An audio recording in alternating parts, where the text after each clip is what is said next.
I will start over because we just got our recording started, but appreciate all of you being here today. Looks like we will have probably about 40 plus chamber members who will be with us today, plus our colleagues over at the city, and then we've got folks here from the Greater Eureka Chamber with us as well. So some of our board members as well as our staff who are participating and helping to monitor letting people in the room. So we are excited to have session number 2 with everybody for Conversations with Leaders. Our first session was on offshore wind. It's been a whole month ago. I had to stop and think. And today we will be talking about business safety and how we can keep our businesses and organizations safe throughout Eureka, and how that intersects with our houseless population as well. So I want to give a big thanks to Miles and to other city colleagues who he will introduce to for being with us. And again, Conversations with Leaders is a new program for the Greater Eureka Chamber of Commerce. It is designed to help support our members. This is a chamber member exclusive program.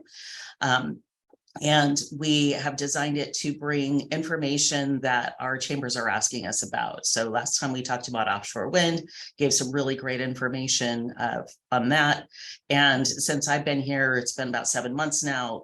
I've had many businesses talk to me about the safety and security of their businesses and organizations as well, kind of throughout the city and the Greater Eureka area.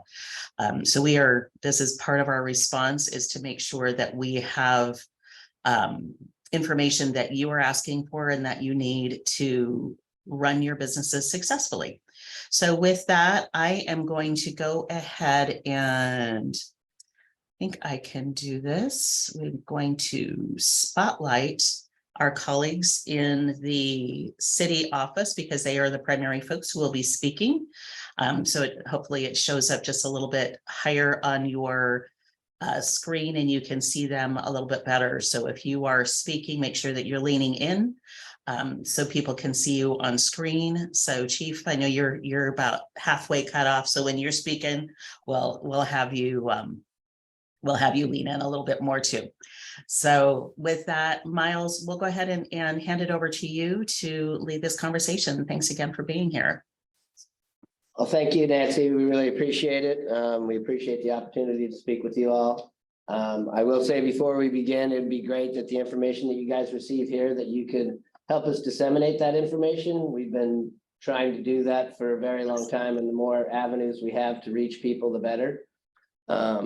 Like Nancy said, today we're going to talk about some services and programs we have, and potentially some tips for business safety, and then also discuss some of our social services programming that have been in place, for years now, and also some new programs that we're going to be starting up here and have actually already started up. So to begin with, I just want to introduce the speakers that will be speaking today.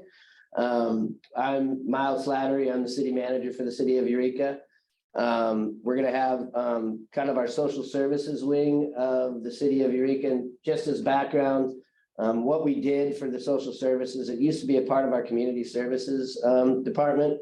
When I became city manager, I recognized that issues that we have with community members experiencing homelessness and disadvantaged folks in our community is all very much so a part of economic development, not only from being able to make these community members contributing members to our community, but also in the sense of the effects that they have on businesses and those things. So I moved the CAPE program into economic development under the city manager's office, and made it a part of that because we felt that that's where it belonged. So with that, I just want to introduce the 2 managers of our social services program. One of them is called Uplift, and Uplift is a program that deals with community members and provides programming and services for community members experiencing homelessness. And then also our newly hired managing mental health clinician, where we're going to be starting an alternative response program, which Jacob will describe. So first of all, Jeff Davis is with us. He's our project manager for the Uplift program and Kate program overall. And then Jacob Rosen will be speaking about our new CARE program, which is the alternative response program for the city of Eureka. And then after that, we'll have our economic development manager, Swan Asbury, speak about some of the programs and grants that we have to offer to businesses to help with issues related to security and also even facade improvements for the businesses. And then we'll move it on to Chief Jarvis and Chief Stevens to discuss some tips and also our CSET program, which is our community safety engagement team that is primarily focused on our commercial areas in Old Town and our parks and those type of things. But then they'll also be able to provide some of the services they can offer, as well as some tips on how to address some of the issues you guys are facing. So with that, I will move to Jeff Davis to talk about our CAPE program. All right, thank you. Just wanted to see if it would be possible to share my screen. Oh no, he has a PowerPoint. It's a very brief PowerPoint. All good. Bring it on. All right, can everyone see that? Yep. All right, so Uplift Eureka is a program that started back in 2019, and we've kind of developed several core components of Uplift. We have our job skills training program, which is a program for individuals who are seeking to be more competitive in the job market. We offer trainings, we offer different hands-on experience between city beautification projects, trail maintenance, operating different equipment. Right now during the winter, this program is on hold, but it should be restarted here either I believe it's next month. And it's really valuable hands-on experience for community members that are really looking to regain their confidence, brush up their resumes, and really brush up their resumes and be more competitive when searching for employment. We've gone out to several different community events and have done cleanups before and afterwards, and just continually working to beautify the city. And that program really helps prepare folks for our Pathway to Payday program, which is a kind of an employment placement, or it's really a way to connect individuals seeking employment with businesses that are looking to hire folks. It's a 4-day job workshop series that we collaborate with Betty Chin, and it's been extremely successful. We've been running this program even before Uplift Eureka was incorporated, back when it was CAPE. And so this program's been going on, I believe, since 2015. And there's been, I believe it's over 700 interviews have been facilitated, and 453 job offers through Pathway to Payday. This is a program that we used to offer just once a year, but recently the demand and the need and the really the feedback, we've increased this to, we're doing Pathway to Paydays every other month now. A brief overview, so it's a 4-day job workshop series, and it's from 10 until 1 o'clock. First day is full of seminars and workshops. Second day is mock interviews. The third day are the real interviews, where it's applicants that are interviewing for real positions. And then the fourth day is the results, the feedback, and then the follow-up and follow through, how to keep that momentum going and really secure those jobs. And so we do have a Pathway to Payday coming up here very soon. March 20th to 23rd will be the next Pathway to Payday, located over at the Betty Quan Chin Day Center. And so if there's folks looking for employment, or looking for interviews, or looking to sign up for this program, there's some contact information there on the lower part of the screen. And for businesses that are looking for to hire, we really have a great program that really prepares folks, and we've got very positive feedback from businesses. I believe it's over 70 local businesses have have participated in Pathway to Payday, and it's just a great program. It's a win-win all the way around. So if your business is looking to hire, for the businesses, it's a 4-day workshop, but for the businesses, it's just a 3 to 4 hour commitment on Wednesday, March 22nd. And if you are interested, there's some contact information there below to contact Sierra. And we also have a co-pilot program. It's for community volunteers that are looking to give back and to help folks in need. We go and we screen, vet, and train community members, and they get teamed up as kind of a one-on-one and act as a helping hand. And we've had a lot of success with this program in the past. Another big component of our Uplift Eureka program is our street outreach team. Our street outreach team really mainly consists of Larry and Robert. They're out 5 days a week. They're down at St. Vincent de Paul, free meal daily from about 10 until 1 o'clock or so. And then otherwise, they're out in the community. They're going to encampments. They're going to where folks are, connecting them with vital services and resources, helping them schedule appointments, helping them with transportation, helping them get connected with whatever their goals or whatever the needs might be. And our outreach team has been doing this for several years now, and they've really built strong relationships and built some trust with some of our community members that are experiencing homelessness. And they really are there to help. These are really, kind folks that are really have the best interest with our community members that are experiencing homelessness and have done just some amazing things. Our Uplift, Eureka, and CSET team, there's a very strong collaboration there. We work really hand in hand. These are some photos of some collaborative encampment cleanups that we've done with CSET and Uplift Eureka. I don't have any pound numbers for you or totals, but we've been able to go and really clean up quite a few heavily impacted areas.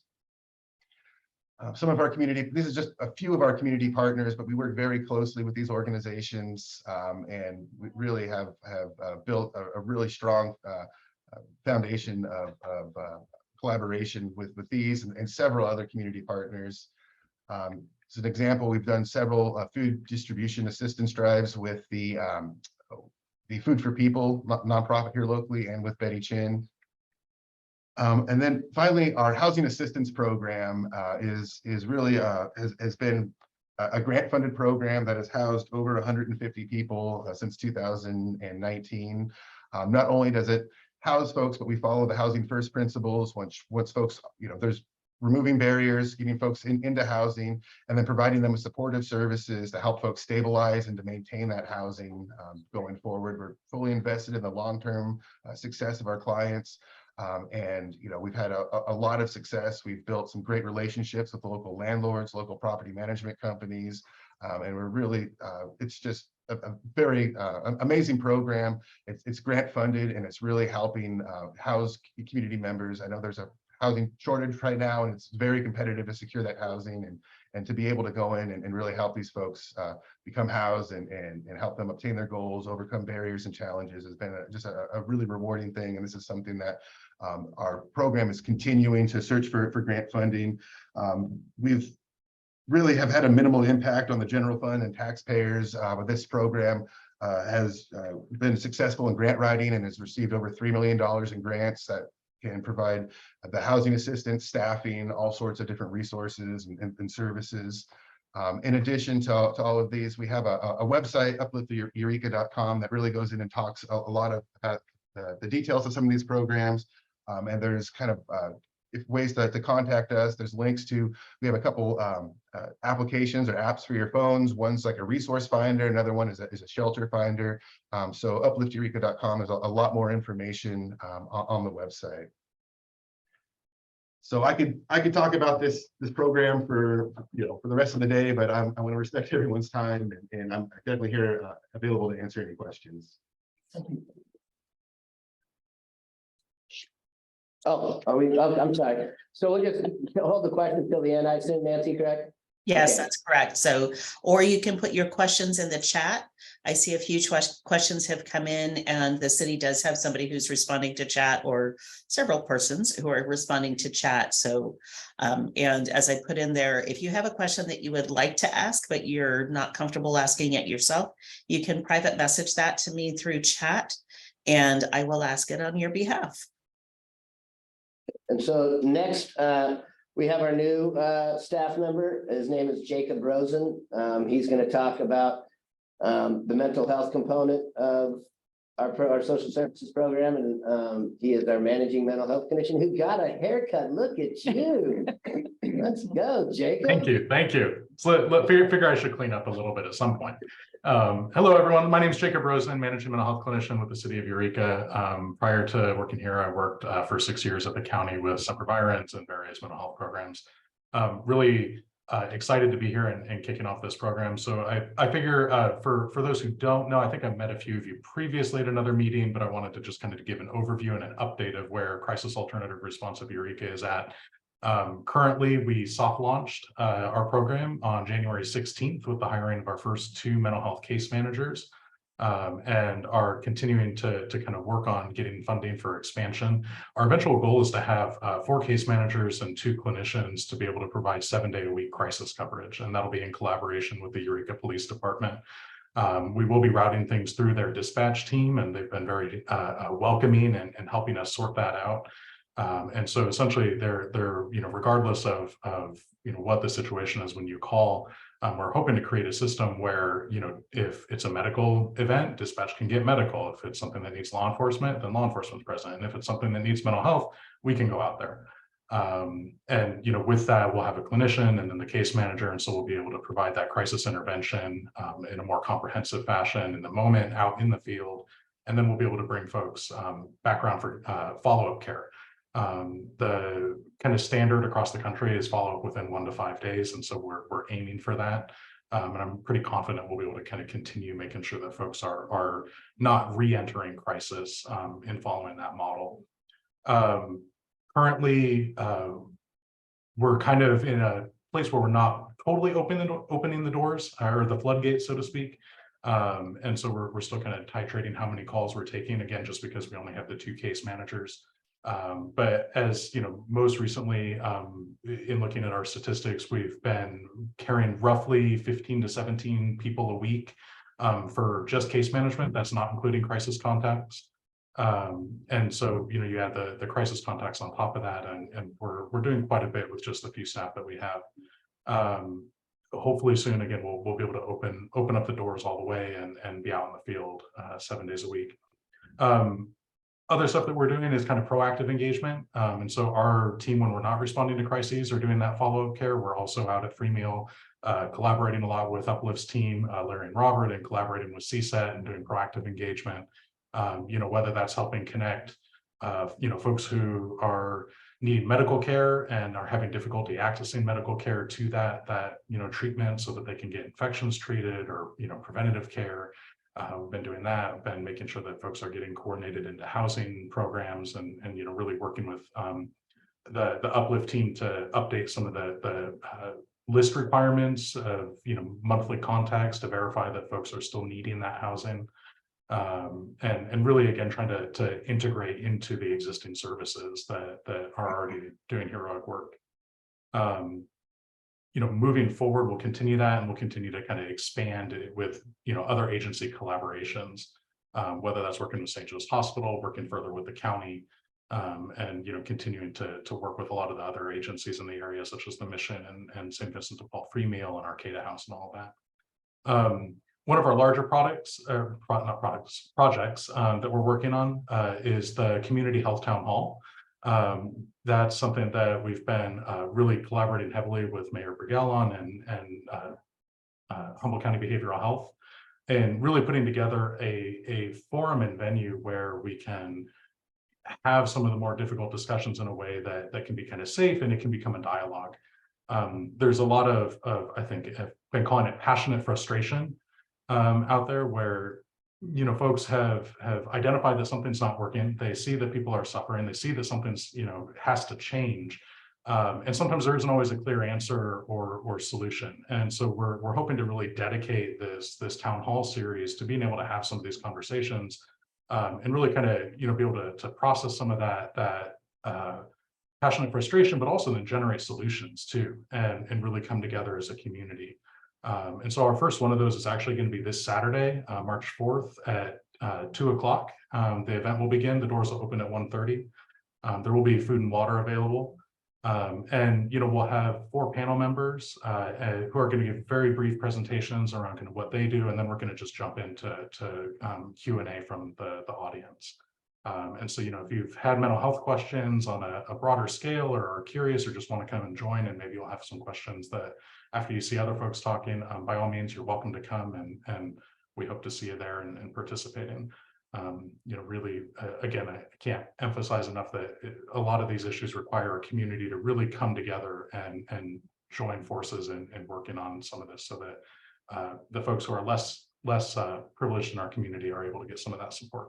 So very much happy to take any questions, and as time goes on, we'll definitely have more statistics. Again, we've only been up and running for about a month and a half, so I don't have any data to show yet, but from where things are at, it's looking positive thus far. Thank you, Jacob. Once again, we'll hold questions till the end, but just as another side note, tonight we're having a special workshop on authorized encampments, tiny home villages. It's not necessary to establish them, but what it's intended to do is inform different organizations and the public the process that could be followed in order to establish one. A lot of people don't realize, but we have done it in the past, and we still have the ability to do so, and that's something that's going to be discussed tonight at 5:30 in council chambers.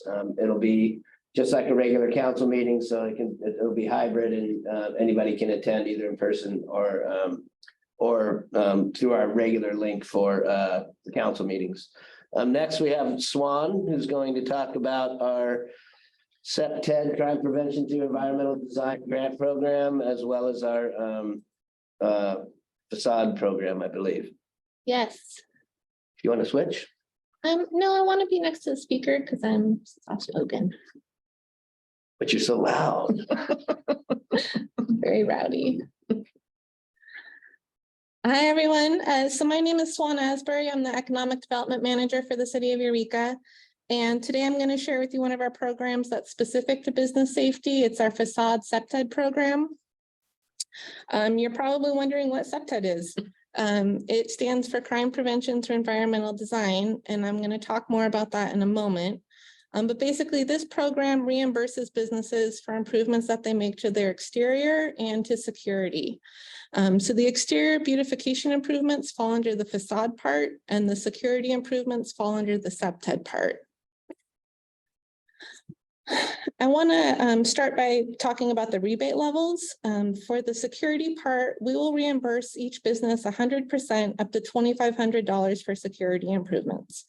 So if you spend $2,500 on security, we will completely reimburse you. For the facade part, we will reimburse each business 25%, up to $2,500 for beautification improvements. So if you spent $10,000, we would reimburse you $2,500. So every business is eligible for $5,000 worth of reimbursement. Going back to SEP-10, SEP-10 is a philosophy of making changes to your environment to prevent crime from even happening in the first place. And there are 5 main guiding principles, and I'm just going to touch on them briefly. So the first one is natural surveillance. See and be seen is the goal. People are less likely to commit a crime if they think someone will see them do it. So for this principle, lighting and landscaping play an important role. The second SEP-10 principle is natural access control. Natural access control utilizes walkways and fencing and lighting, signage and landscape to guide people and vehicles to and from proper entrances. Territorial reinforcement is the third SEP-10 principle. So creating or extending a sphere of influence develops a sense of ownership over a site. So you want public areas clearly distinguished from private ones so that a potential trespasser perceives this control and feels discouraged. And then the fourth SEPTED principle is maintenance. This is essentially the broken window theory. When a space is maintained and cared for, it communicates that people are paying attention, whereas if a space is neglected, it communicates that no one cares. And then lastly, dumpster security, consolidation, and screening help with ongoing issues of misuse and illegal dumping. So regarding the program guidelines, we need you to comply with all of our codes, permits, rules, and ordinances to be reimbursed. However, we do waive permit fees. And we also have the right to inspect the work and require you use qualified practitioners.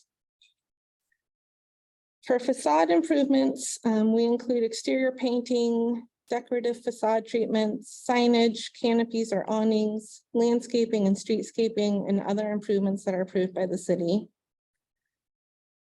For the SEPTED improvements, we include security camera systems and installation, window treatments that help prevent breakage, exterior lighting, dumpster security, consolidation and screening, landscaping and planters that discourage sitting or sleeping, and then securing and alarming access points. So talking about our process a little bit, the first step in the program is having a site visit from our SEPTED team. Our team includes staff from our building, code enforcement, police, planning, and economic development departments. And we all show up together at a scheduled time and we walk the exterior of your property with you and talk through different issues you're dealing with and possible solutions to those issues. What's handy about us all being there together is we can talk through what will work and what won't, and then like what the process will be to implement those changes, like what will trigger a permit, advice on where to install cameras or lighting, things of that nature. So far, our team has done over 50 site visits and counting, and we do have a waiting list for the program. So common solutions that we talk about pretty much every visit are gates for alcoves and cameras. So here's an example of a gate at the Inn at 2nd and C that we contributed to. And then they are planning to paint this summer and will continue to that improvement as well. Another standard solution is cameras, and I saw that Lynn McKenna is on the call today, and so I want to point out her project. She was one of our first applicants, and Lynn installed cameras for her whole building on the corner there of 2nd and F.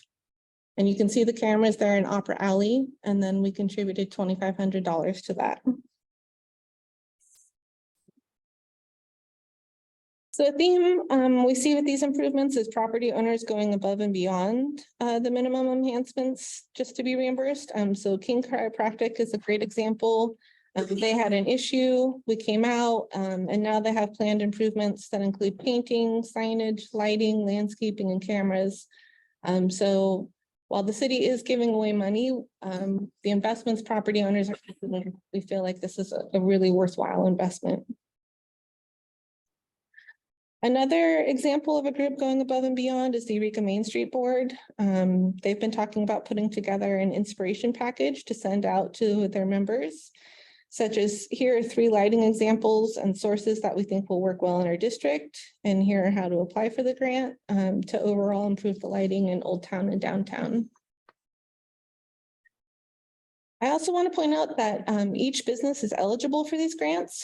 So different businesses in a building can combine the grants to accomplish a shared project. We met with the property owner of the professional building at the corner of 6th and I, specifically about ongoing issues in this open covered entrance. And so 6 of the businesses within that building applied, and we were able to contribute $15,000 towards this property and help them get that fence installed.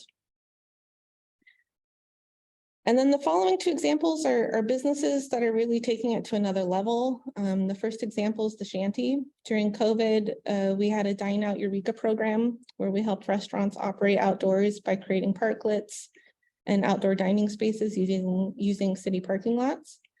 So the Shanty food truck set up a temporary outdoor area, but recently it's become a magnet for inappropriate uses when it's not in use. So the Shanty approached us with an idea. They asked to apply for an encroachment permit for the alley and then to partner with their neighbors to apply for SEPTED grants for the fencing.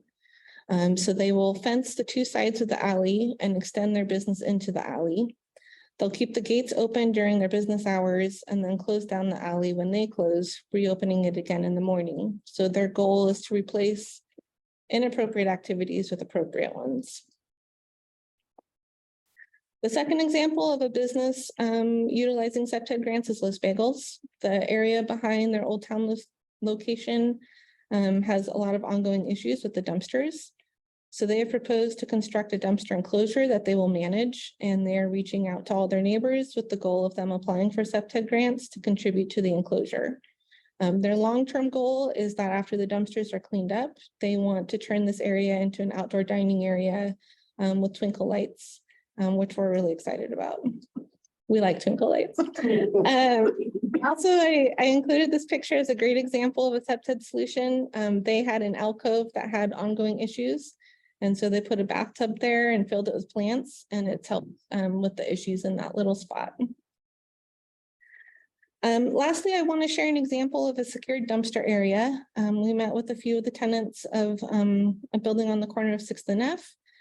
And then their property owner reached out and asked if he improved the shared dumpster area, if it would be covered. It was, and the improvement has been significant for everyone. And he is also having the building painted, which we're going to help with. But we often have businesses reach out about issues with dumpsters. And I'm bringing up this example because in the future, we plan to partner with our community services department to offer some SEPTED zero waste workshops. And so that'll be something that you'll hear about down the road. So that's it for the facade SEPTED program. As I mentioned, we do have a waiting list, but if you're interested, please email me. We're going to share our contact information.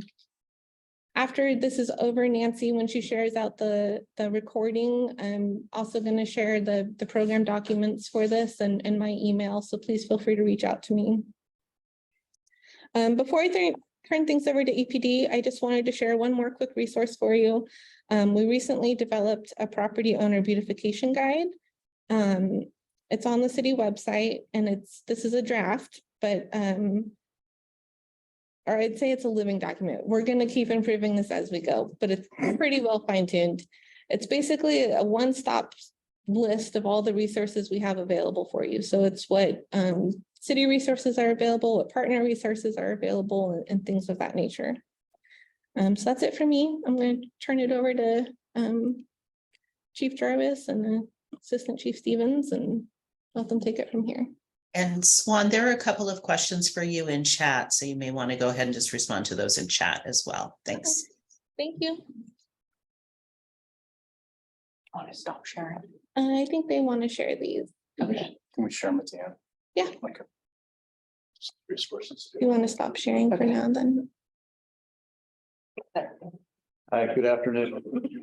I'm Todd Jarvis. I'm the police chief. I've been up here a little over a year, and I know I've met many of you either outside your businesses or talking about issues in the city or working in special events. And I can tell you that the safety of the businesses in this city is something that we talk about daily, and how can we better serve you?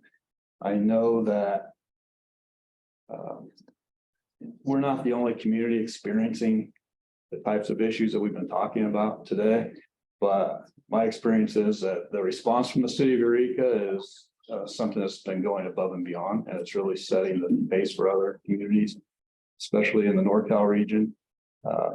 Having Jacob on board has been a huge benefit to us, and the vision of city leadership and combining these services so that we have resources to assist us. And I'll give you a perfect example. We talked about CSET and these big cleanups. Well, my vision is at some point to not have sworn police officers out picking up trash, but someone has to do it right now. And so bringing all these other resources on has been very beneficial, and I think you'll begin seeing the benefit of that. With that said, yeah, we're not unique in this community, but when it affects us personally and it affects you personally and your business, and it doesn't matter if it's happening anywhere else, it's happening here. So we make that a priority. A few of the things that are on the forefront of our thoughts, and as Assistant Chief and I work on our goals for the next year, is I really want to repopulate the Old Town officer and hopefully get a second officer so that we can expand out of Old Town even into the Broadway corridor and on the 101 corridor, and try to get a handle on some of the issues that you deal with all the time. Right now, we find ourselves to be very reactive, and we try to get out and react to anything that's brought to our attention. I'd like to be more proactive and get ahead of some of that even more than CSET's able to do. So that's going to be one of our top priorities for the late spring, early summer, is getting that Old Town officer back in place. I hear you loud and clear. It was very beneficial, and I can see that just having that ability to pick up the phone and call an officer directly is going to be helpful. Jacob mentioned one thing I wanted to talk about with the how we're going to dispatch the care team members and the clinicians. And I want to make sure that everyone's clear that yes, you can call the Eureka Police Department, either the non-emergency or the emergency line, and you're going to talk to a dispatcher that is going to have the ability to dispatch to fire, medical emergencies, law enforcement, or eventually be able to dispatch those social workers. Right now, the protocol is that our dispatcher is going to take your information, ask you what's going on, and see how's the best way we can help you. And they're going to send the resource that they feel is the most appropriate. So just recently, even we've had questions about calls coming in asking for the care team. But if the dispatcher, if they're not on duty at the time where you're going to get a police officer, or if the dispatcher, based on what you're telling us, feels a police response initially is more appropriate, they're going to do that. And then the police officers will be responsible for getting a response from care if they're available. And that's going to work out, I think, to everybody's benefit. There's a couple things that I'd like the Assistant Chief to hit on. Maybe you can concentrate a little bit on CSET and then the training coming up. Don't hesitate to call us. Don't hesitate to call me if you're having issues. We know what you're up against. Assistant Chief and I try to get out, wander around. We try to be at special events. We're staffing special events with officers, generally on overtime, so that we have a presence there. So there's a feeling of safety. And to me, very important for the people that are coming into our business districts and coming into your businesses to have a feeling of safety when they're doing so. So we've tried to increase our presence and lend towards that. And I'm wide open when it comes to questions and answers. If you have any other ideas or anything that we're missing, I would really appreciate hearing that. But thank you for what you all do, and thank you for the communication that you have with us. And I've enjoyed meeting so many of you. Thank you, Chief. Good afternoon, everyone. Just touch on CSET a little bit. Currently, we have a sergeant that oversees CSET.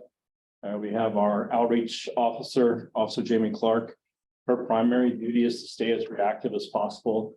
When we look at calls for service and how CSET is used, Jamie's availability is about 85% reactive or proactive and 15%, 20% reactive. And we want to keep it that way because that gives her the ability to work with Uplift, work with our HOW workers, work with the care team, but she can be self-initiate a lot of activities and solve a lot of problems and jump the calls for service that she is more equipped to handle than the officers that we have on the street, and leave them open to handle other calls for service. We will in May be filling the ranger position. Currently, we don't have any Parks and Waterfront Rangers. We have individuals that are working on overtime to continue the services on the trails and the park system. We will fill that with a permanent officer come May. And we have a community service officer, Park and Waterfront Ranger, Victoria. And she is out there as a non-sworn officer, patrolling the same areas that the Parks and Waterfront Ranger does, addressing issues when it comes to camps, when it comes to those experiencing houselessness, and then parks, and trying to be out in our parks and as proactive as possible. She also works closely with our abatement officer and dealing with problem areas around the city when it comes to abandoned vehicles or parking and municipal code violations associated with overnight camping.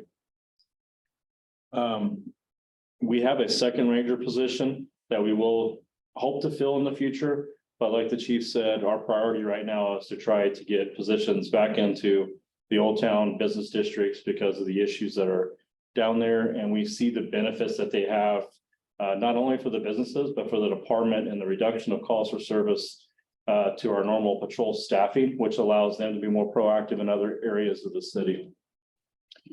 I will love to thank the chamber for their continued support for our Measure Z application. Jacob's position as the managing supervising clinician is paid through our Measure Z application, along with both Robert and Larry's positions with Uplift, our position with Jamie and our outreach officer, and then one of our ranger positions is funded through Measure Z. So thank you for your continued support and your letters of support for that. And we are currently in that application process now to try to secure that funding from the county. The training the chief talked about is Commander LaFrance is putting on an engagement and de-escalation training on May 22nd or March 22nd from 9 to 11 for the chamber. And there will be a flyer that'll be coming out that Nancy will share that with you. You can get it out to all the members, but he just wanted me to remind you about this training. I think this training is very vital, and the chief and I and the commanders have gone to different businesses to have one-on-one conversations about the issues you may be facing. And we're open to doing that with any business that needs us to come out. A lot of times it's easier to be on scene, much like being with Swan and the SEPTET team, to actually see the issues that you're facing and have a conversation about it. And then provides me and the chief the ability to provide better feedback and solutions when we actually can sit down and have a one-on-one conversation and see that. So please reach out if that's something we can do for you. But I think this class will be important because what we find around businesses and what businesses deal with a lot are individuals who set up camps at night. You can come out, tell them good morning, you need to move along, and they'll clean up everything and they'll move along and not cause you any problems. And in that same mix, you may have an individual who is very aggressive, could be standoffish or even threatening at times. And knowing the different signs and things to look for when you're dealing with individuals like that, to ensure that this is somebody I can talk to, I can make a relationship with, get their cooperation, versus this is somebody that based on their behaviors, I need to recognize that immediately, leave the situation alone, come back in and call for assistance from the police department to get the issue resolved. So this class will help you recognize those signs, will help you come up with strategies to engage individuals that you may be encountering in and around your businesses. Certain things you may see that you can recognize and say, you know what, this isn't even, this is not the right opportunity for me to try to engage. I need to call for assistance. So please, if you're available to attend that meeting, I think it'll be a great benefit for the chamber members that can be there and may help solve some of the issues that you're having around your businesses. We do have a resource card that we can provide to businesses. We find a lot of businesses are very empathetic to the situations people face and try to provide as much resources, point them in the right direction of services. This card can help you do that. We'll show it in a second. We'll show the screen to show in a second. It's very simple, but we find a lot of times that little bit of engagement may also help building that relationship with someone and trying to get them the resources they need, but also get that cooperation to get them off your property without any problems they may create. There's also the opportunity to fill out a trespass letter. The trespass letter can be filled out. We have two different types of trespass letters. We have one for the business location itself. This can be filled out and it's good for 365 days. And what it is you're giving us, the Eureka Police Department, permission to come upon your property at night, anytime that you or an agent of your business is not there, and deal with any trespassing issues that we may run across. And you're willing to be a victim or the complainant in that matter. We don't need your permission first to come onto your property. The second form we have is more along the lines of dealing with problematic individuals who you're not getting that cooperation from, who are coming back and maybe damaging your property, causing concerns for your employees. This one takes a little more work, requires a response by us generally when the person is there. We will have you fill out the form. We will put the call for service number at the top of the form because we can't provide you with the individual's name. And then you will mail that form back to us. We'll pull the name off of the call for service. We'll fill the form out, put it in their person file or in your business file that we have in our computer system. Then if you call and say you're having a problem with that individual, there will be a trespass letter on scene.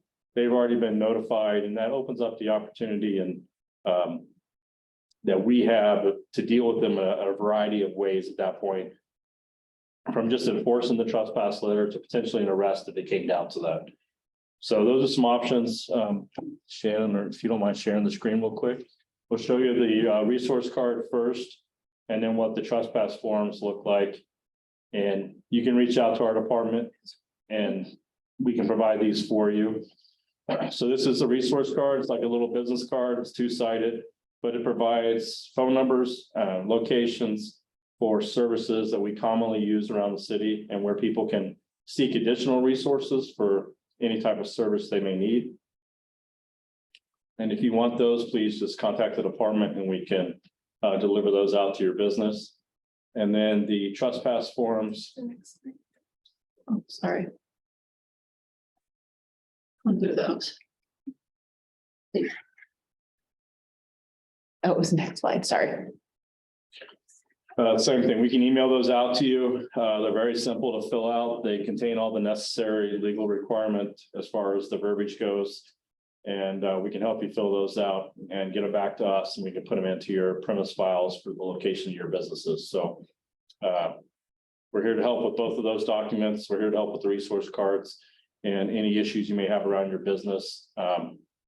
Call us, we can have the one-on-one, or you'll see us when we come out to do the SEPTED if you're interested in that program. We can really help give some ideas on how to increase the security around your business. That's all I got.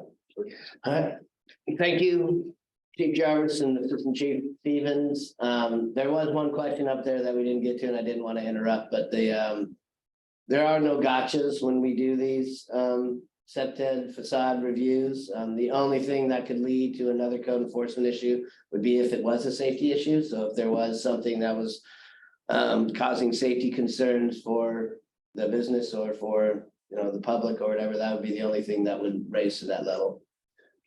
So with that, I think that's pretty much all we have. I will say, one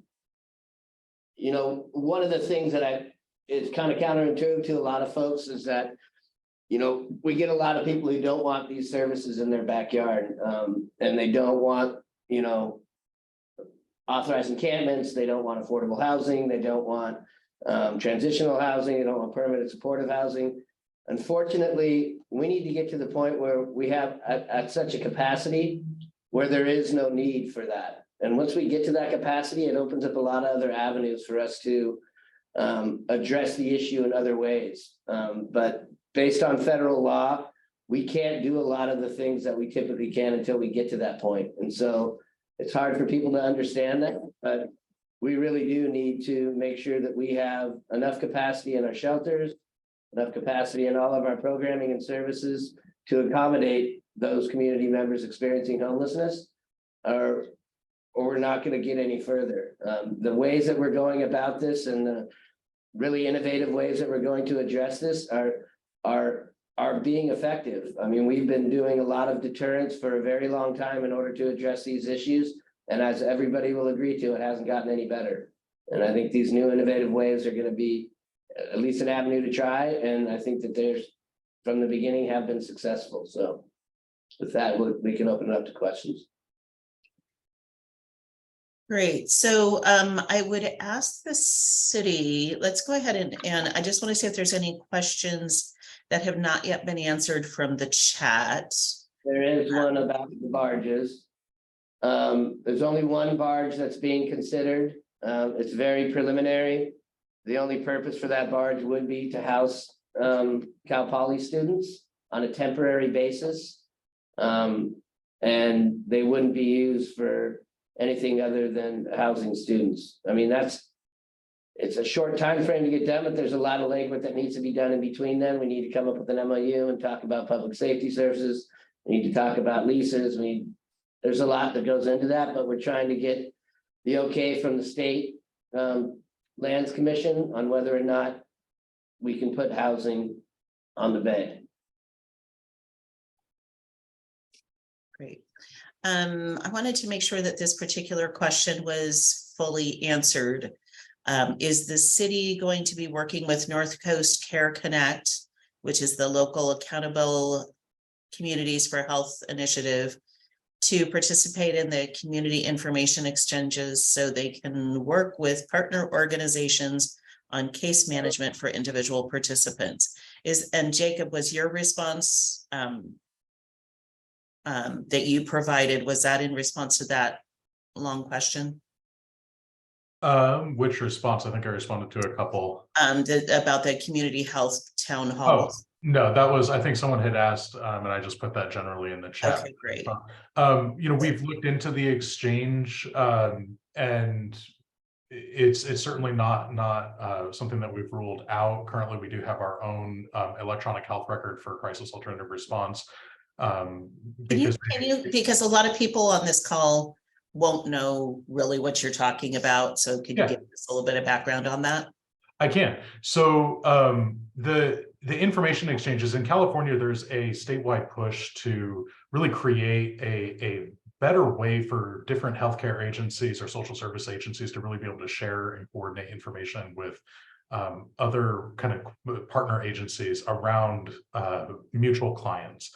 And so one of the ways that this is getting done, both through a series of kind of systems where releases of information are obtained, or some new laws have actually been created, so that partner agencies can develop like teams of people that all work together, teams of agencies. The goal being that for someone who is deemed at risk, they are able to all come together and provide comprehensive services to assist that person, either in getting mental health treatment or medical treatment or social services to get off the streets, get housing, that sort of thing. And so there is a local push to get such an information exchange going. And my understanding is Humboldt County Behavioral Health has signed on, Open Door has signed on, a few other agencies have signed on. In the development of our program currently, it just hasn't been a priority because we needed to sort out our own medical record system first, because their exchange program itself was not alone going to be sufficient for that. We would be happy to jump in on that. It just hasn't been a priority in our development phase that we're in right now, but it's certainly not something that's ruled out. It can be very beneficial to have that collaboration.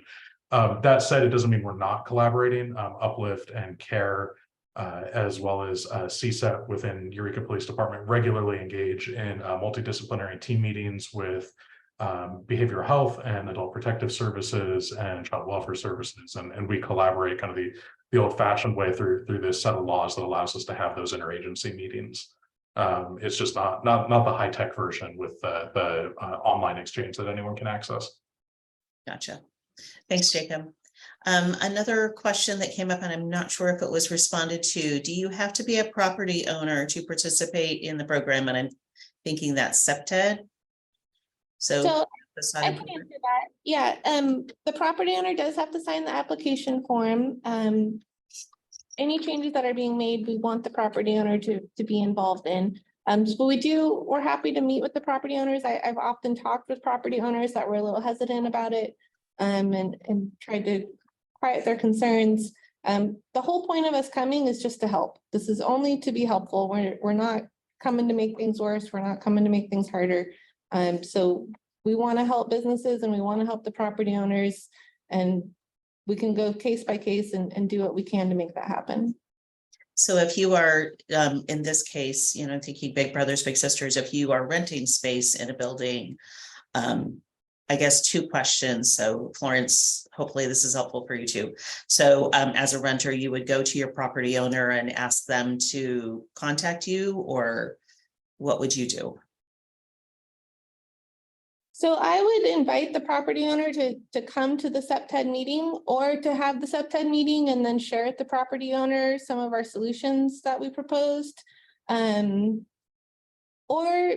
if you're having that issue, reach out to me and I can reach out to the property owner and talk to them about it ahead of time, and just let them know that we're not coming to make things harder for them. Yeah. Great. And if they're we're happy to help.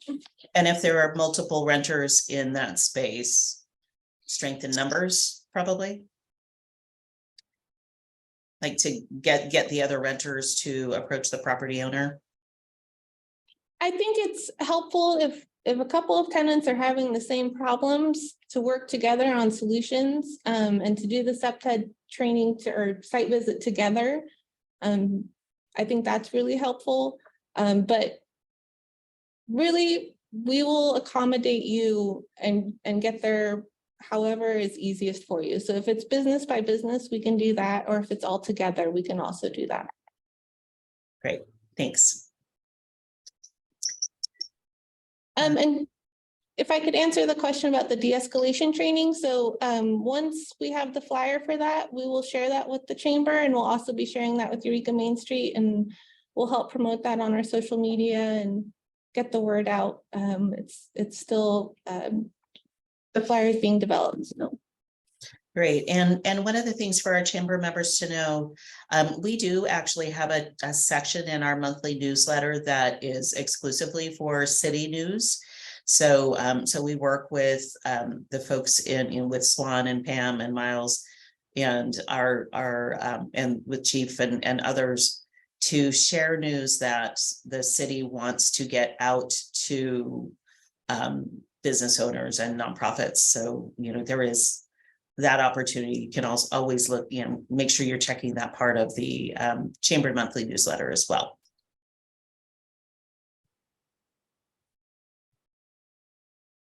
I'm just looking through to see if there are any other. Somebody called you Mr. Slattery. A question that was shared with me is, will there be a cost for the de-escalation training? No, it's free of charge. Great. We may even give some snacks too. Ooh, food and training. Excellent. Oh, and it looks like the de-escalation training. So we did have that information at the Wharfinger on the 22nd. Wonderful. If there are no other questions from the group, if you can put them in chat, or you can raise your hand, use the raise hand function. We can do questions that way. To buy time, I have my own list of questions that I think are of general interest. If you live outside the city of Eureka, or your business is outside the city of Eureka, or your organization is outside the city, who could they contact, at the county or some other city with related to provide related information? Different cities and different, the county has different programs than the city does. I think it depends on where you're at as to what services they offer. I'm not trying to be biased, but I think we've come a lot further along than some of our region-wide neighbors as far as doing programs like this, but I think that they are starting to develop similar programs. So I think it just all depends on what the problem is and which jurisdiction you're in.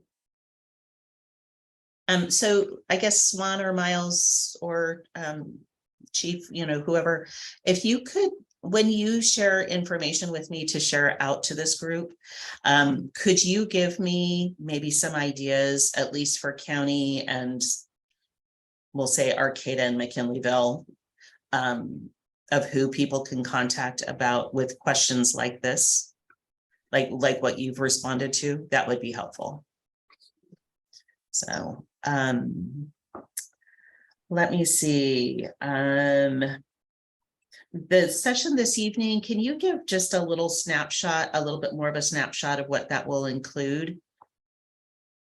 Yeah, I'm going to start it off and talk about the background of how we got into the shelter crisis. It's mainly surrounded about emergency shelter ordinance that we have passed and some of the provisions that it allows for us to create sanctioned camps and sanctioned basically shelters for folks. And we're going to talk about what we've done in the past, what currently exists as it relates to that, what type of zoning regulations are disallowed by the shelter ordinance, what type of building regulations are disallowed by this shelter crisis ordinance.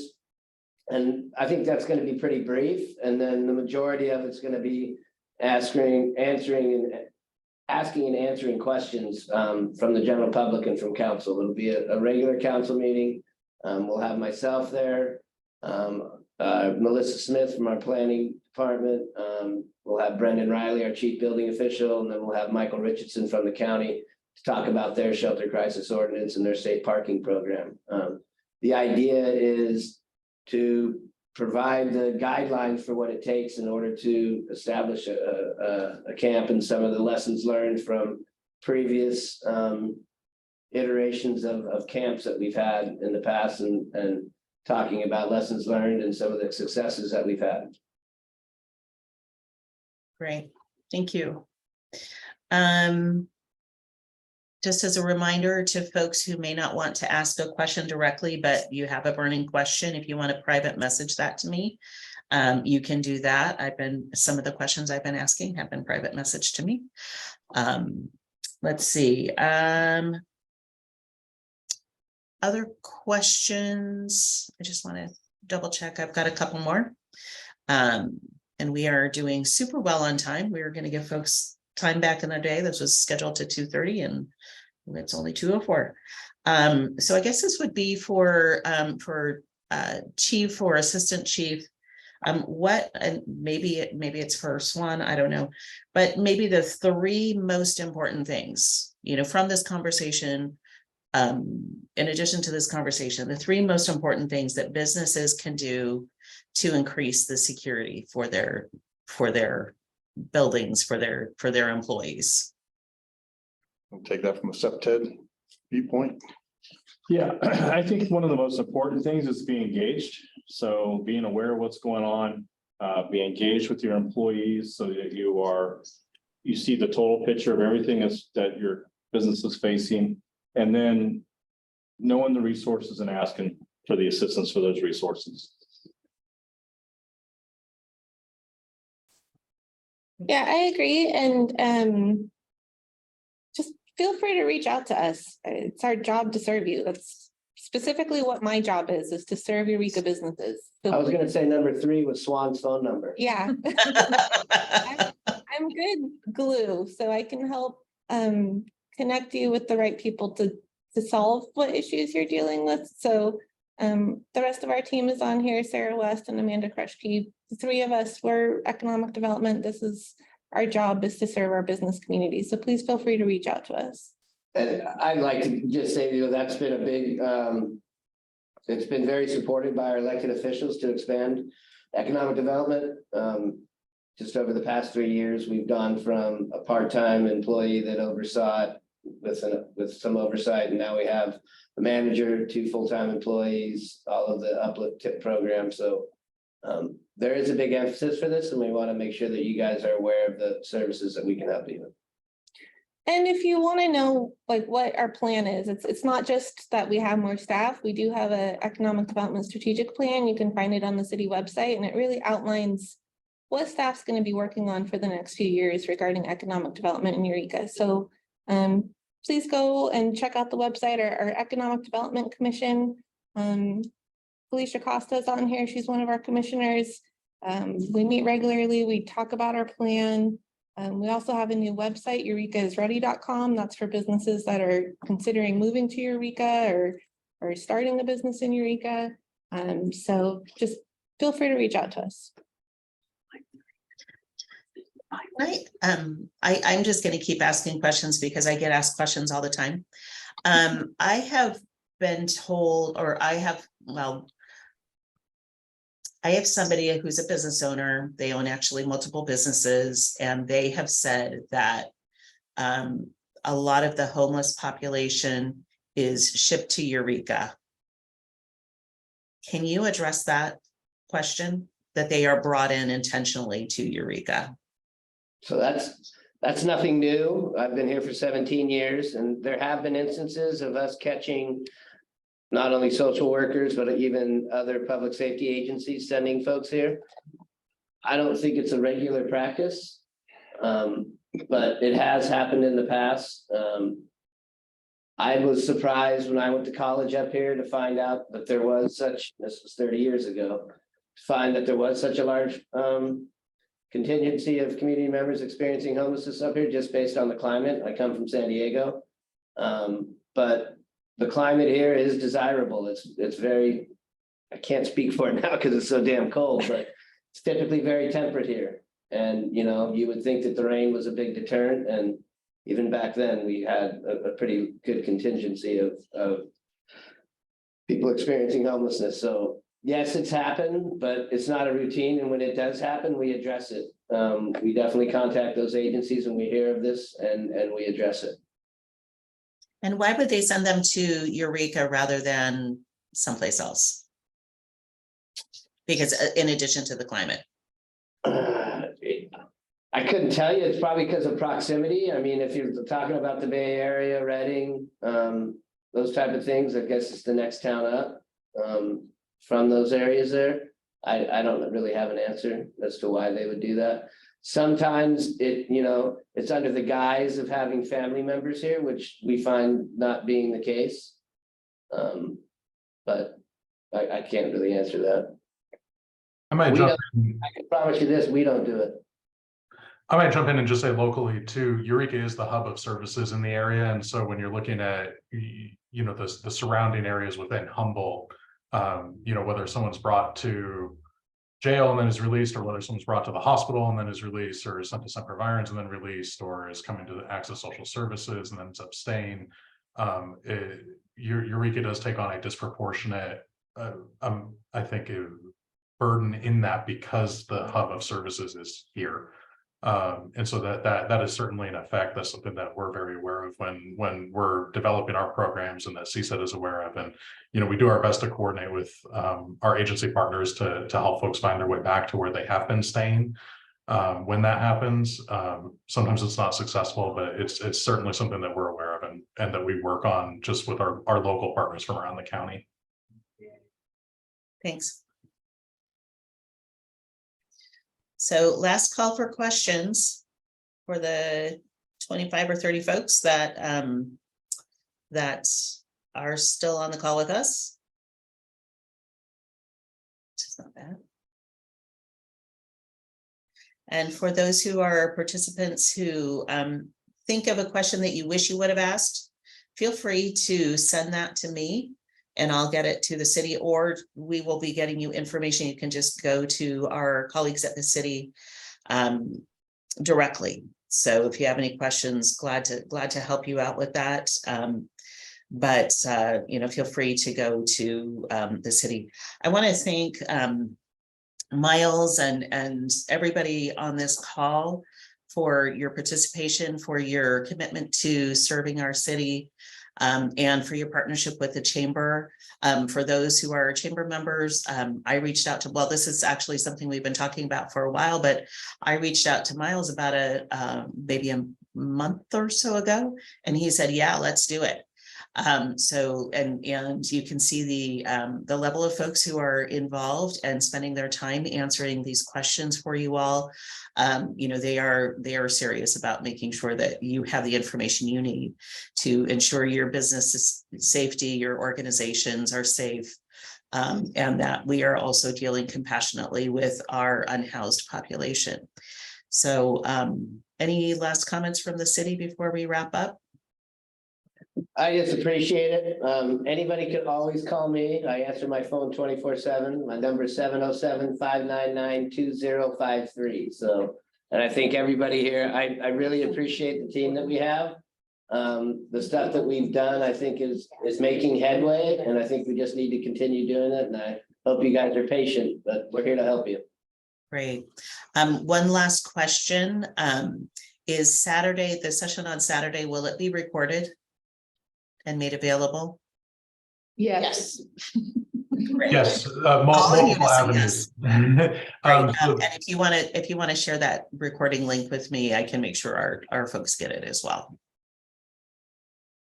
And then we had a question for Jacob. I don't know if he can answer it. Does he know when his next?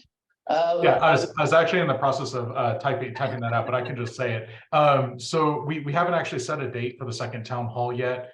Tentatively, the topic will be homelessness and related issues to homelessness. And so we're definitely excited to have folks come to that. It is going to be a quarterly series. And we have currently at least 13 or 14 topics. I mean, we're looking at a couple of years worth of events with this. And so every 3 months we'll be doing that. As soon as we have a date, we will definitely broadcast that, and we can add the Main Street group and the greater chamber to that advertising list so that you have the info. And if there's interest from anybody about a series, we want to make this more of, I mean, mental health is a big issue right now. We want to concentrate on that, but we do want this to be more of a community health oriented town hall. So if there's other topics that people are interested in, we can get that into the queue. Absolutely. And regarding conversations with leaders, it's looking like we are going to do things every 4 to 6 weeks. Some upcoming things that we will be talking about. I think in March, we're going to be talking about the future of cannabis in Humboldt County, and have a couple of speakers that we're working on that and looking at the economic impact of the challenges that the cannabis community is facing and kind of the ripple effects of that. We'll continue to have conversations around offshore wind, working with HCOG, which is the Humboldt County Association of Governments, about doing a session on transportation and some of the big transportation and goods movement and that kind of thing, that some of the activities that are going on with Caltrans and others. So just to give you some ideas of things that are in the hopper for our conversations with leaders. So we will be getting an announcement out about the next one probably in the next week or so. So thanks everybody for joining us. Thanks again to our colleagues at the city for participating and for sharing such helpful information for us. And with that, we will close up about 15 minutes early and appreciate all of you. Thanks. Thank you, everyone.